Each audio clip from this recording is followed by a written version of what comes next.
दोस्तों आप सभी का बहुत बहुत स्वागत है एक नए वीडियो पे। दोस्तों आज की इस वीडियो में हम एक टॉपिक पे बात करने वाले हैं।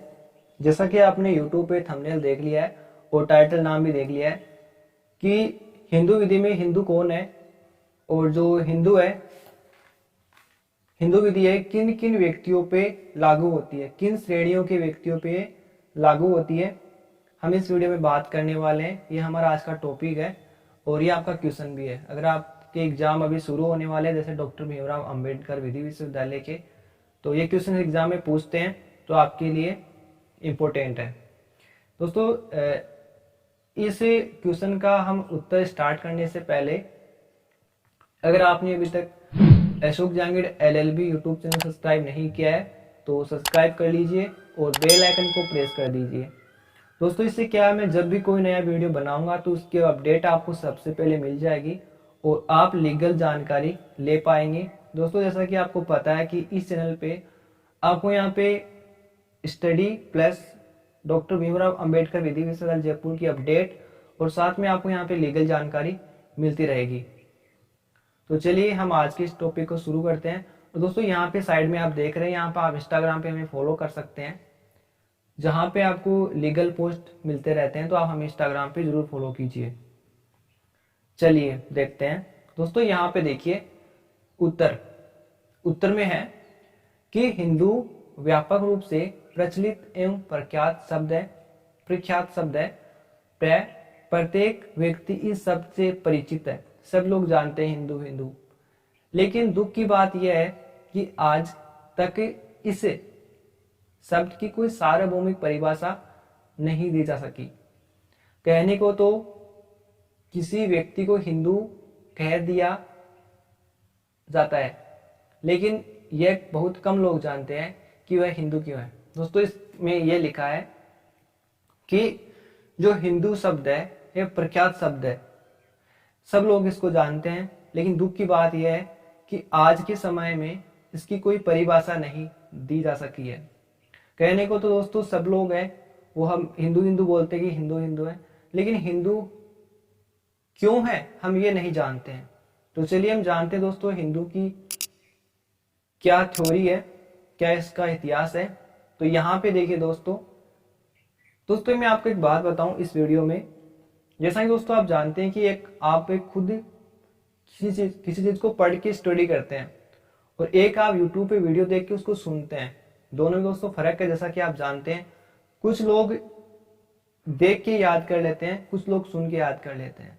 दोस्तों आप किन लोगों में से हैं, कृपया कमेंट करके बताना कि आपको सुन के याद होता है फिर देख के जो आप पढ़ के वो ऐसे याद करते हैं, किस तरीके हमें बताना। चलिए दोस्तों यहाँ पे हम थोड़ा इसको जूम कर लेते हैं, उसके बाद में हम इसको समझते हैं इसमें क्या लिखा हुआ है। हाँ दोस्तों यहाँ पे देखिए राधा कृष्ण ने अपनी कृति हिंदू व्यू ऑफ लाइफ में एक जगह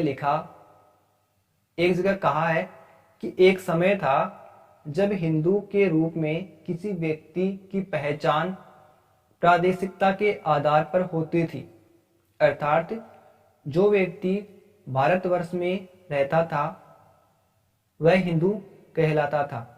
जो व्यक्ति भारत में रहता है वह हिंदू है। उस समय हिंदू शब्द राष्ट्रीयता का द्योतक भी था। इसका उद्भव सिंध नदी की घाटी में निवास करने वाले व्यक्तियों से हुआ है, अर्थात जो सिंध नदी की घाटी में रहते थे वह हिंदू कहलाते थे। दोस्तों मैं आपको जो बता रहा हूं ये हिंदू विधि की भाषा में मैं आपको बता रहा हूं, ठीक है, जो इसमें लिखा हुआ है और मैं आपको साथ में समझा भी रहा हूं, ठीक है। दोस्तों इसमें कहने का मतलब है कि जो राधा कृष्ण जी है उन्होंने अपनी कीर्ति बुक में ऐसा लिखा था, हिंदू व्यू ऑफ लाइफ उनकी एक बुक की कीर्ति थी, उसमें लिखा था कि एक समय था कि जब हिंदू के रूप में किसी व्यक्ति की पहचान की जाती थी, जैसे वो राजस्थान जैसे इंडिया का है या फिर भारत अमेरिका का है, तो ऐसे ऐसे की जाती थी।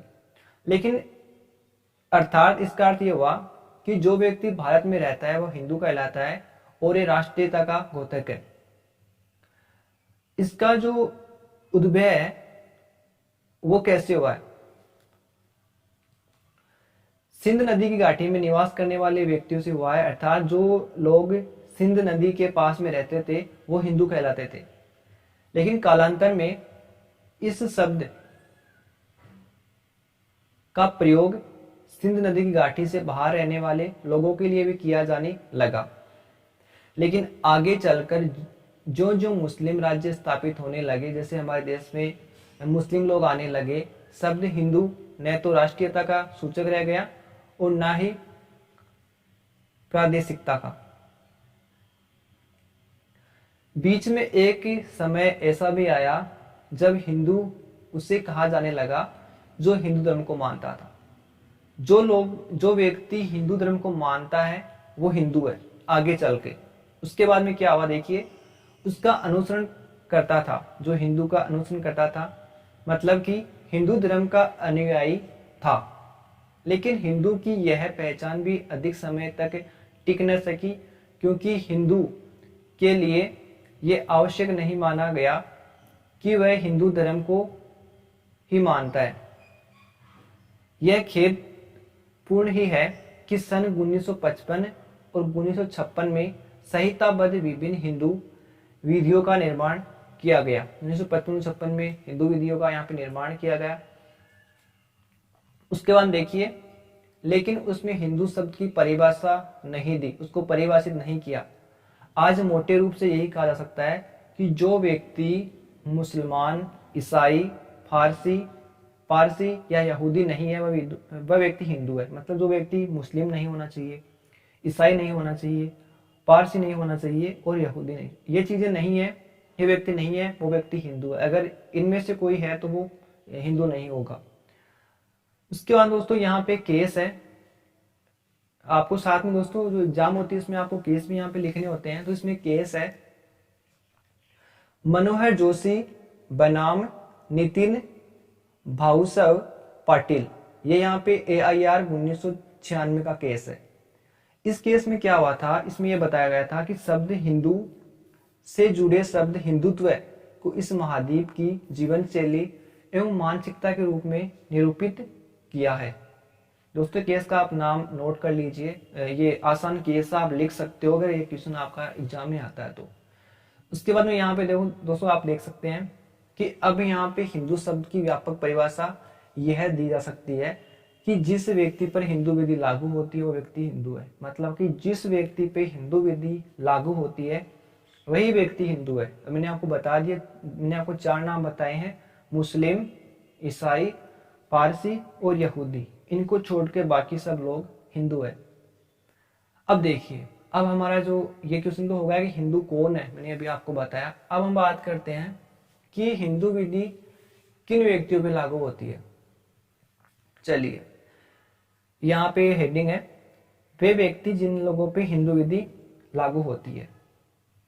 उन व्यक्तियों को जिन पर हिंदू विधि लागू होती है निम्नलिखित श्रेणी में रखा गया है। कौन कौन सी श्रेणियां हैं? सबसे पहली श्रेणी है कि वे व्यक्ति जो जन्मतः हिंदू में क्या क्या आते हैं? जैन, बौद्ध, हिंदू, सिख, ये व्यक्ति होते हैं वो जन्मतः, वे व्यक्ति जो जन्मतः हिंदू, जैन, बौद्ध या सिख है, इन व्यक्तियों पे हिंदू विधि है वो लागू होगी। उसके बाद में है ख, वे व्यक्ति जो धर्मतः मतलब धर्म के द्वारा हिंदू बने हैं, हिंदू, जैन, बौद्ध, सिख है, उन पे भी ये हिंदू विधि लागू होगी। जैसे धर्मतः मतलब कि पहले धर्म दूसरा था, उसके बाद में हिंदू धर्म उन्होंने ग्रहण किया, जिनमें वो जैन, बौद्ध, सिख, हिंदू हो सकते हैं। उसके बाद में यहाँ पे गए, उसमें बताया कि वे व्यक्ति जो मुसलमान, ईसाई, पारसी, यहूदी नहीं है, वे व्यक्ति जो मुसलमान भी नहीं है, उसके बाद में यहाँ पे ईसाई भी नहीं है, पारसी भी नहीं है और यहूदी भी नहीं है, वो व्यक्ति हिंदू है, उन पे हिंदू विधि लागू होती है। अब हम इनको डिटेल से समझते हैं, डिफाइन करते हैं अलग अलग को। तो सबसे पहला आता है, वो आता है वे व्यक्ति जो जन्मतः हिंदू है। अब देखिए इसमें क्या लिखा है, इसमें यहाँ पे बताया है कि जन्मतः हिंदू उस व्यक्ति को कहा जाता है जो हिंदू माता पिता की संतान है। जो व्यक्ति हिंदू माता पिता की संतान है अर्थात जिसके माता एवं पिता दोनों हिंदू है वह हिंदू है। जिसके दोनों माता पिता है वो हिंदू है और उनसे जो संतान उत्पन्न होगी वो हिंदू है। लेकिन ऐसे व्यक्ति को हिंदू ही माना जाता है जिसके माता पिता से कोई एक हिंदू है या उनके कोई माता पिता में से कोई एक हिंदू है, उसका पालन पोषण हिंदू रीति से किया गया है।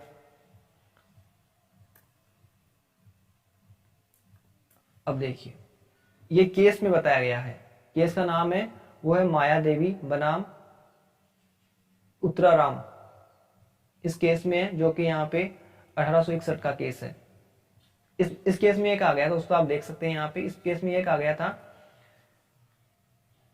कि ऐसे व्यक्ति को भी हिंदू माना जाता है जिसके माता पिता में से कोई एक हिंदू है और उसका जो लालन पालन है वो हिंदू रीति से किया गया है, वह व्यक्ति हिंदू है। केस का नाम वो है माया देवी बनाम उत्तराराम, आप देख सकते हैं।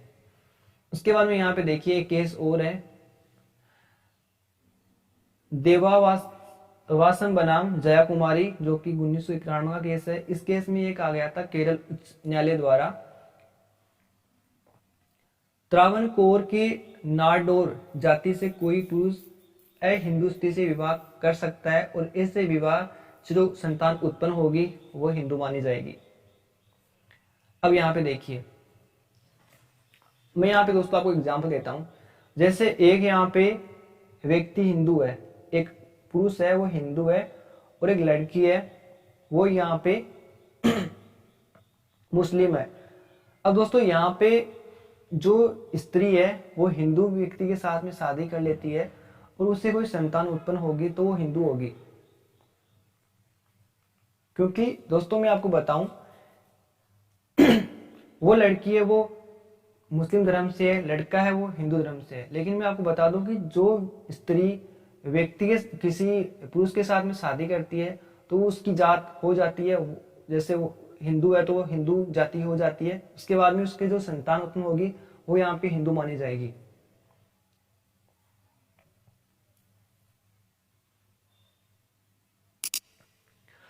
अब दोस्तों यहाँ पे देखिए यहाँ ये उल्लेख किया गया है कि प्राचीन धर्मशास्त्रों के अनुसार हिंदू माता पिता से उत्पन्न संतान ही हिंदू कही जा सकती थी। धर्म परिवर्तन कर हिंदू धर्म को अंगीकृत करने जैसी कोई बात नहीं थी। इसी कारण यह कहा जाता है कि हिंदू पैदा होता है, बनाया नहीं जाता। इसमें यहाँ पे दोस्तों लिखा हुआ आप ये देख सकते हैं कि हिंदू है वो पैदा होता है लेकिन बनाया नहीं जा सकता। लेकिन ये केस है, आगे आएगा मैं आपको दिखाऊंगा और उसको भी देखेंगे। उसके बाद दोस्तों यहाँ पे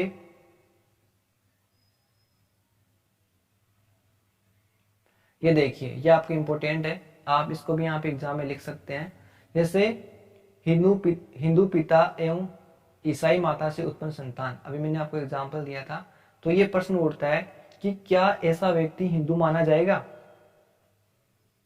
जिसका पिता हिंदू है और माता है वो ईसाई है। तो इसमें केस है, आप देख सकते हैं धनकर आयुक्त बनाम श्रीधरन, ये 1976 का केस है। इसमें क्या हुआ था, इसमें प्रश्न का सकारात्मक उत्तर देते हुए कहा गया था कि यदि माता पिता में से कोई एक हिंदू है और उनसे उत्पन्न संतान का लालन पोषण हिंदू रीति के अनुसार हुआ है तो वह संतान हिंदू मानी जाएगी।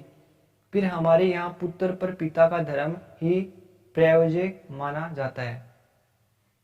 ठीक है, ये मैंने अभी आपका कंफर्म कर दिया। इसके बाद में यहाँ पे दोस्तों एक केस आप और देख सकते हैं, सपना बनाम केरल राज्य।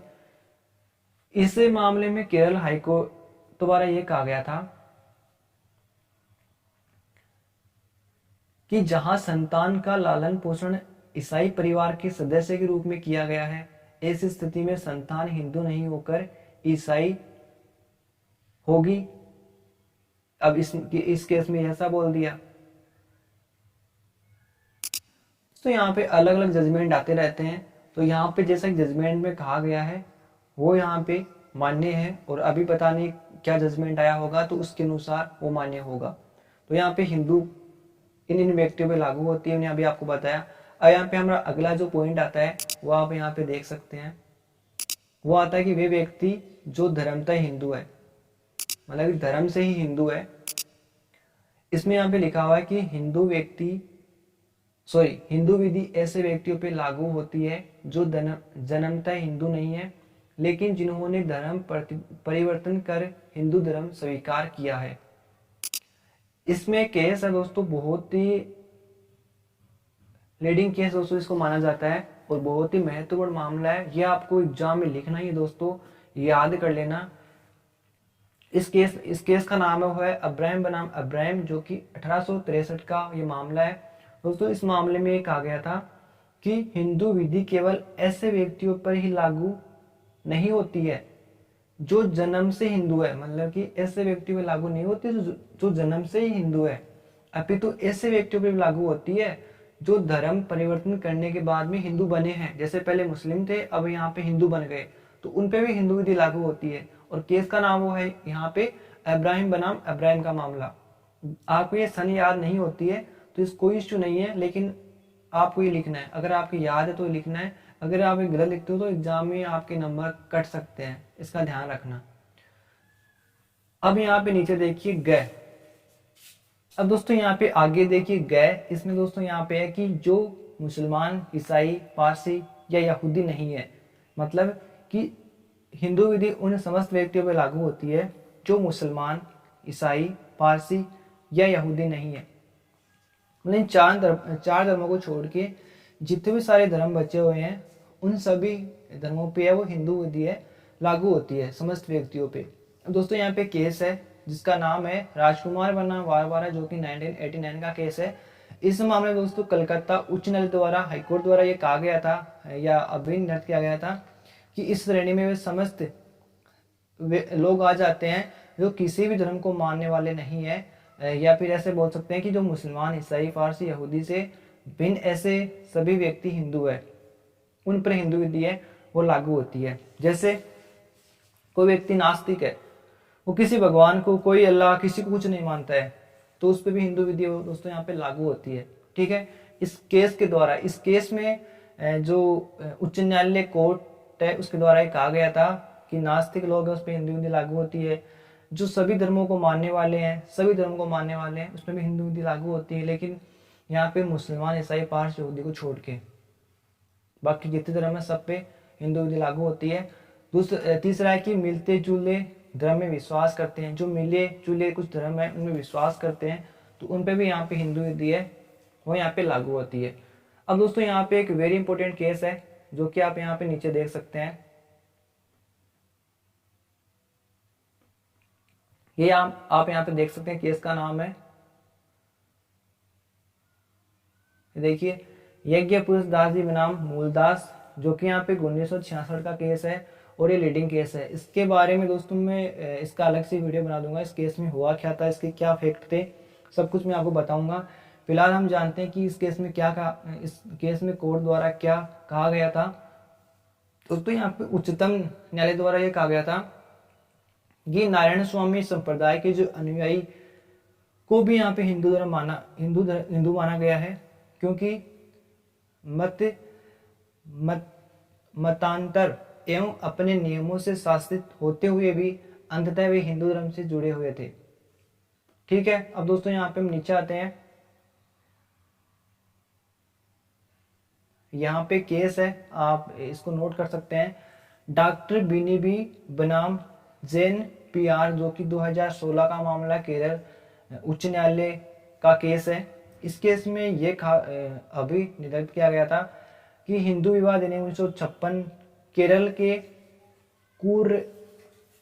कुर्मा समुदाय पर लागू नहीं होता है। जो हिंदू विवाह अधिनियम 1956 है वो केरल का एक कोई समुदाय वहाँ का जिसका नाम कुर्मा है उस पर लागू नहीं होता है, क्योंकि वहाँ पे प्रथाएं प्रचलित है, वो प्रथाओं को लोग मानते हैं, जैसे वहाँ पे चली प्रथाएं उनको लोग मानते हैं, और वैवाहिक मामले प्रथाओं से संबंधित है। जितने भी सारे वैवाहिक मामले हैं, अनुष्ठान जो भी वहाँ का है, तलाक है, जो कुछ भी है वो वहाँ पे प्रथाओं के द्वारा चलते हैं, उन पे वो आधारित हैं। और यहाँ पे देखिए केंद्रीय सरकार की यहाँ पे अधिसूचना द्वारा भी इसे कूर्मा अनुसूचित जाति पर लागू नहीं किया गया, और वहाँ की जाति को जो हमारा हिंदू विवाह अधिनियम है इसको वहाँ पे लागू नहीं किया गया।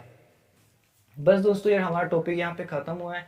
अब दोस्तों आप हमें बताइए कमेंट करके कि मैंने जो अभी आपको लेक्चर दिया, मैंने आपको जो भी पढ़ाया, आपको कितना समझ में आया। आप इस वीडियो को 2 बार देखना, 3 बार देखना और बताना, और ये भी बताना कमेंट करके कि मेरा तरीका कैसा लगा आपको पढ़ाने का, तो मैं नेक्स्ट वीडियो बनाऊँ, अन्यथा मैं यहाँ पे वीडियो वगैरह ना बनाऊँ। और जो भी यहाँ पे डॉक्टर भीमराव है लीगल जानकारी वो मैं आपके साथ में शेयर करूँ। यहाँ पे हिंदू विद्या जो भी आपके कॉन्टेक्ट है, आपके सेकेंड ईयर में जो अंतर्राष्ट्रीय लॉ ऐसे सब्जेक्ट हैं, तब तो मैं आपको पढ़ाऊँ, अन्यथा मैं यहाँ पे इसको स्टॉप कर दूँ। आप कमेंट करके बताना कि मैं जो पढ़ा रहा हूँ आपको समझ में आ रहा है कि नहीं आ रहा। और प्लीज़ आपसे रिक्वेस्ट है, इस वीडियो को लाइक कीजिए, शेयर कीजिए, और आपके जितने भी सारे स्टूडेंट्स LLB कर रहे हैं उनको यहाँ पे जोड़िए, सब्सक्राइब करवाइए यूट्यूब चैनल को। बहुत बहुत धन्यवाद इस वीडियो को देखने के लिए।